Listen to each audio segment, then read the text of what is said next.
Bonjour Monsieur Ardento, Bonjour. merci de nous rejoindre pour cette 9e édition du Festival européen du film fantastique de Strasbourg. Vous êtes notre invité d'honneur. À ce titre, j'aurai quelques petites questions à vous poser dans le cadre de votre venue. Alors, pour commencer, j'aimerais parler d'un souvenir, d'un de vos souvenirs. Est-ce que vous pouvez me raconter le souvenir de votre première peur au cinéma?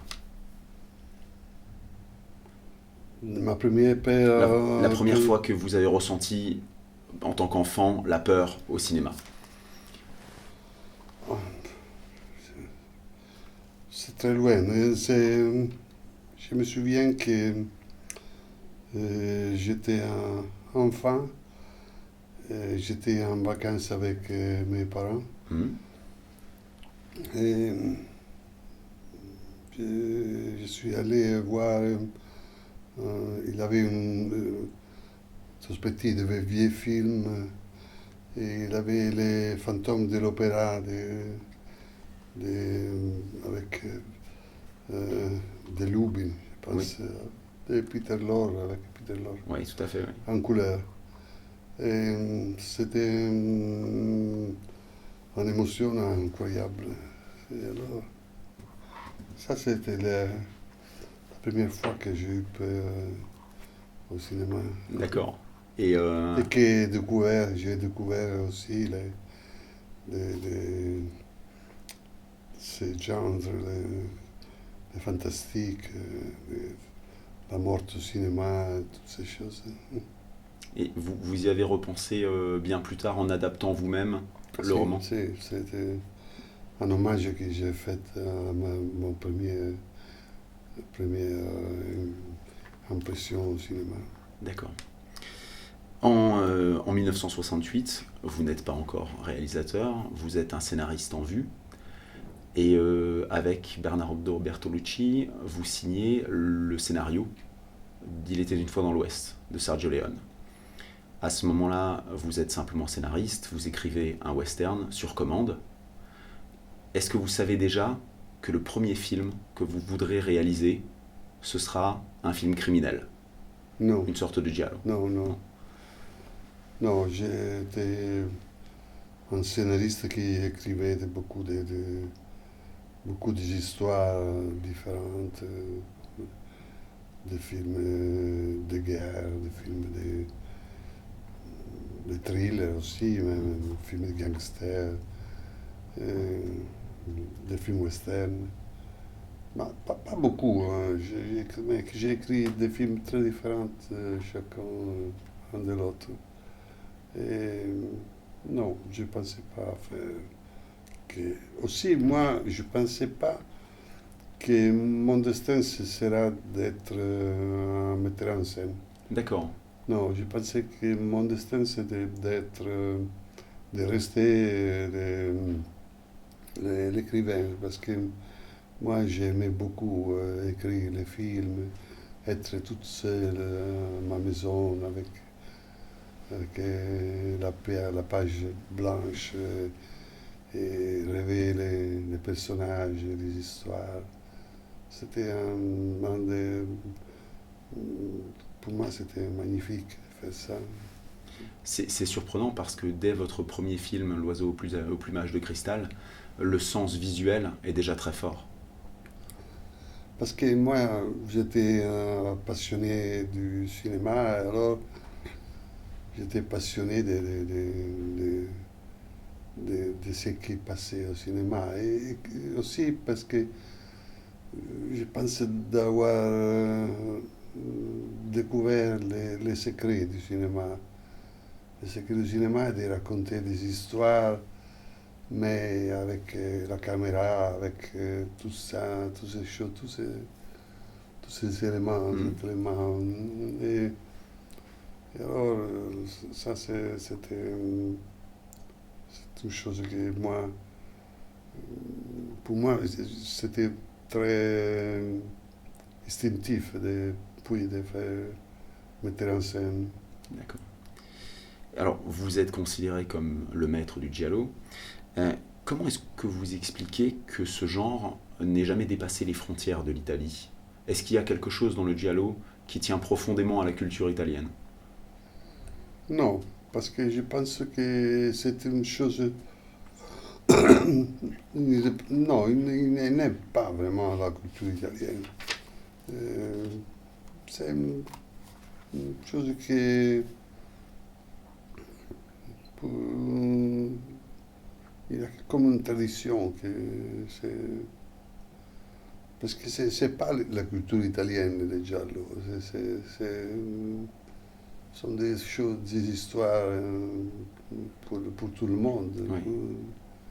Ce sont pas vraiment comme la comédie italienne, non? Mm. Quelque chose ou le néoréalisme qui sont des choses vraiment italiennes, non? C'est vrai, c'est Ouais. vrai. Mais pourtant, quand le genre a dépassé les frontières de l'Italie, il est devenu autre chose. C'est devenu le slasher, c'est devenu... il y avait une autre identité. C'est une autre identité. Et alors, est-ce que, j'imagine que peut-être que vous n'aimez pas du tout hiérarchiser vos films, mais demain, après la masterclass, on vous a montré Profondo Rosso, qui est pour beaucoup considéré comme le plus grand des giallo. C'est une copie restaurée que nous allons montrer, une copie restaurée par la Cinémathèque de Rome. Est-ce que vous avez participé à la restauration? Non, je n'ai pas participé. Non. En tout cas, je peux vous dire que pour l'avoir vu, que la copie est sublime. Si, mais parce que j'ai vu le travail, Ouais. mais je n'ai pas suivi le. Vous n'avez pas participé au processus. D'accord. Alors, après le Giallo, en 1977, vous passez véritablement au fantastique avec Suspiria. Est-ce qu'il y a un élément déclencheur qui fait que vous avez envie d'emblée de passer au fantastique? Il y a plusieurs des raisons que je suis passé au fantastique. Euh, euh, j'ai fait, Profondo Rosso. Après Profondo Rosso, c'était un peu difficile de faire parce que j'ai déjà fait euh, la, lo zoo Plumage de cristal, le chat de neuf-queues, les quatre mouches de velours gris. Et alors, Profondo Rosso, c'est un peu la réalisation de tous mes premiers rêves. Et alors, j'ai pensé que c'était très difficile de faire quelque chose de plus important. Et j'avais repensé à tous mes rêves de quand j'étais enfant ou adolescent. Et tous ces films que moi j'aimais, je pensais à une fois, il avait dans une salle de cinéma qui est près de ma maison, était près de ma maison, et dans cette salle, on faisait dans l'été, tout l'été, pour 2 mois, les films fantastiques, vieux, les vieux, les nouveaux, les très vieux aussi, que quelqu'un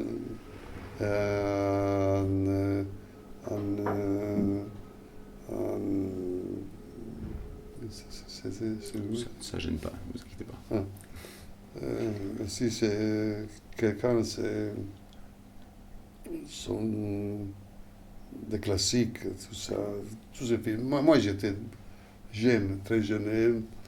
Et moi, mon père avait une carte pour aller Voir ces films. voir les films. Et moi, chaque jour, j'allais. Et j'ai vu tous ces films, tous ces grands films qui m'ont donné. Chaque jour, c'était une aventure pour moi d'entrer dans cette salle et voir un nouveau film, une histoire. Et alors, je vais penser à toute cette longue aventure que j'ai passée dans cet été. Et les plus grandes histoires, c'était des films fantastiques. Alors, je pensais que c'était le moment de commencer moi aussi à faire des films fantastiques. Et alors, je pensais à un personnage qui n'était jamais bien représenté à l'écran, c'était la sorcière. Et alors, j'avais commencé à penser sur ça. C'était un long chemin que D'accord. j'avais fait pour arriver à Suspiria. J'avais pensé à un film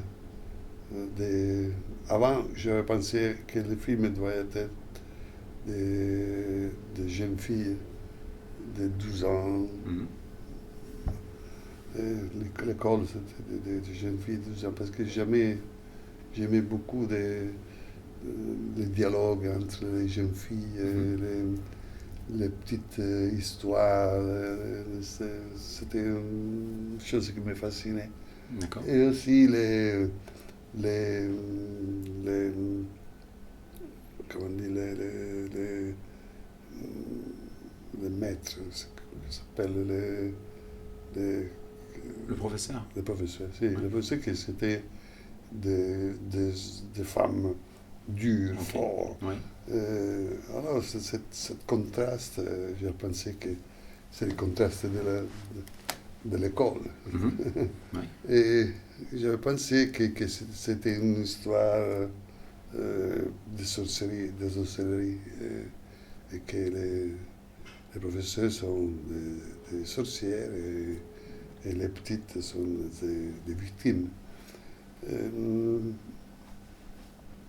Puis les distributeurs ne voulaient pas que moi je faisais une histoire de jeunes filles.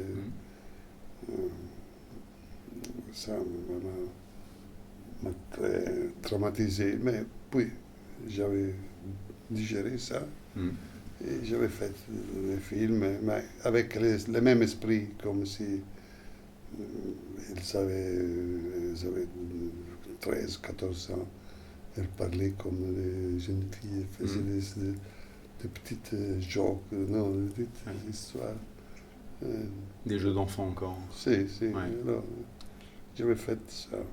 C'est vrai que la peur de la sorcière, on l'identifie plus à l'enfance qu'à des personnages presque adultes qui sont dans une académie de danse.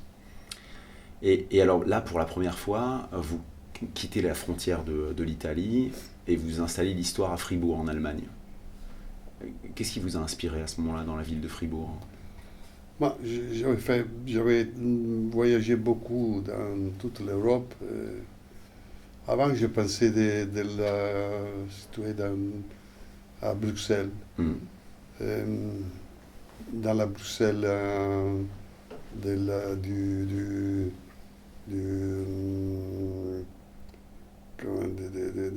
l'Art déco, non? Oui, La tout à Bruxelles. Mais après ça, je pensais que la ville c'était trop grand. C'est une ville trop importante. Et alors, j'avais cherché les autres villes. J'ai voyagé pour 2 ou 3 mois. D'accord. Puis j'ai pensé aussi à une autre ville qui est dans la Suisse, près de la France, non, de l'Allemagne, qui s'appelle... je me souviens pas. C'était Bâle. Bâle. Bâle, oui. Oui, Bâle. qui est architecturalement très proche de Fribourg. C'est Ouais. Bâle. Ouais. Je voulais vous poser une question sur un film sur lequel on vous interroge peut-être pas très souvent. C'est Deux yeux maléfiques que vous avez co-réalisé avec Georges Romero. Ouais. Vous avez travaillé plusieurs fois avec Georges Romero et en l'occurrence, là, c'est une adaptation d'Edgar Allan Poe. Finalement, dans les cinéastes que vous avez pu côtoyer, est-ce que Georges Romero a été le plus proche de vous? Non, c'est plus proches, non, mais les plus amis. D'accord. Et si, c'est les plus grands amis que moi j'ai dans le cinéma. Et c'est pour ça que nous avons travaillé beaucoup de fois ensemble, aussi pour des autres projets que nous n'avons pas fait, nous n'avons pas réalisé. Nous avons fait un grand travail tous les deux.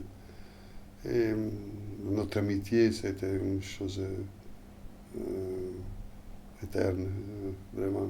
C'est une chose rare dans le cinéma, parce que le cinéma est facile à séparer les personnes. Non? J'avais un autre ami qui était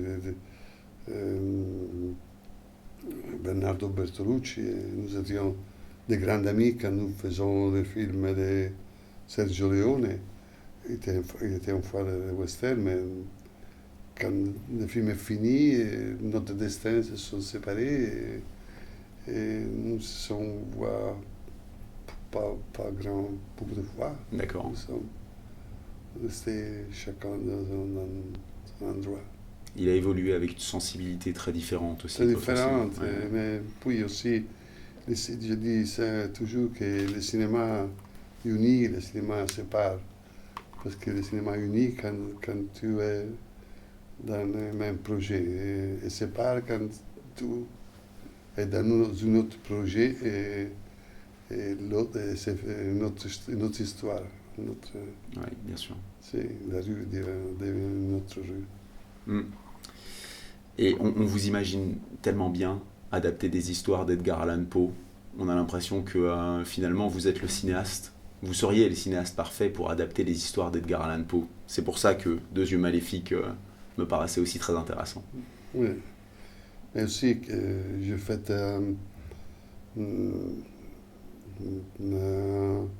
une sorte de documentaire qui doit ouvrir le film. Mm. Et j'avais voyagé par toute l'Amérique pour faire ce documentaire sur les places où il avait passé, où il avait fait ça, fait ça. Mais le distributeur, encore une fois, il était intervenu et il avait dit que ce sera trop ennuyeux pour le public de voir une sorte de documentaire avant du film. Alors, nous a permis de faire seulement un morceau de quelques minutes. C'est pour ça. Et ce documentaire n'a jamais été fini? Si, c'était fait, mais Ouais, pas montré. Pas montré. D'accord. Vous avez quand même aussi travaillé aux États-Unis. Oui. Rapidement, vous avez notamment fait Jennifer, ce segment pour les Masters of Horror, pour la télévision, qui est une véritable réussite, qui est un film, un film vraiment saisissant. C'était une bonne expérience Une magnifique expérience. J'ai travaillé en Canada, à Vancouver, et près de Vancouver. C'était bien. J'ai travaillé avec une équipe de techniciens canadiens et américains qui étaient très enthousiastes de travailler, aussi qui aimaient mon travail, alors c'est plus facile de travailler avec eux. Et pour la première fois, j'ai vu des personnes que quand je disais, nous faisons, la caméra fait comme ça, fait ça, fait ça, fait ça. Et si la chose est bonne, ils disaient, ah, bien, bien, enthousiaste. C'est la première fois que des techniciens qui étaient enthousiastes de du travail de metteur en scène. C'est étonnant après 30 ans de carrière et tant de grands films. Si. Et alors, pour une dernière question, j'aimerais parler d'un livre qui va sortir en France dans un an, chez l'éditeur, c'est Rouge Profond. En fait, c'est votre autobiographie. Est-ce que vous pouvez nous en dire un mot sur cette autobiographie qu'on va enfin pouvoir lire en France? C'était une autobiographie très sincère que moi j'ai écrit. C'était comme une sorte de psychanalyse, non, que j'ai faite sur le lit un lit.